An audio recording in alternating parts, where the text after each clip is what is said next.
Kini ito maniyay aslan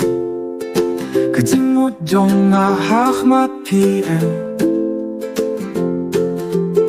Hakamit kilong pundeng jin kila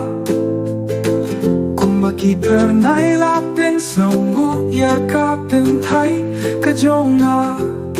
Magkaslinas kapikay jing koy Galing tiba piyabu kakin jong nga yaw mensin Na marbarok kaway kajingim jong nga Kilong kong kajing pos niyo jong nga Hinay na nga Hinay nga snow ibaway Habarok kijin shong rit jong nga nga snow mo Kajing long kong papiro Kumbaga jingim jong nga kakamdak kajing ikaw akitani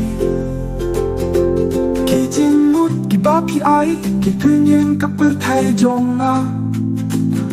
Kadul jong pi kalapin jing fila yang na Ki jing siu ki bapi ai banga ai happy Kung bakit talay ka kung na bayang na Kilong ka jing tlaying jong na bat ka jing siu wang ayo Kilong ka jing siu tu ki ba nilong hinray Ha ka jing hias no jong ka jing hit ka ba pa nga slow ba ka jing hit ka ba ki ai yang na ka don ha po ki jing rai jong na Ingay na nga hinray nga snow pinaway Habarok ki jing shong rit jong na nga snow mo Ka jing long kung ba pilong kung ba ka jing yin jong na ka kang da ka jing hit ka ba ki deni Pide ka jing hong jong na ha ka ne ka jing yin But bro ka way ka jing yoy jong na ba ka jing yi jong na ka dap ya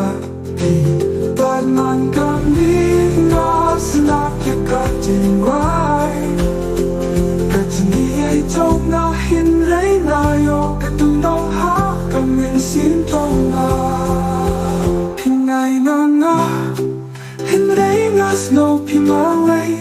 Habarok ki jing shong ri jong na nga snow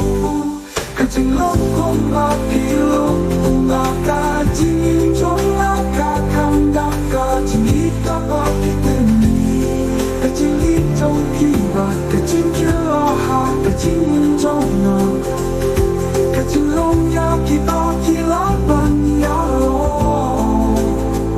Ka ne ka jing hit ba ki ha ma ro ka way ka jing hu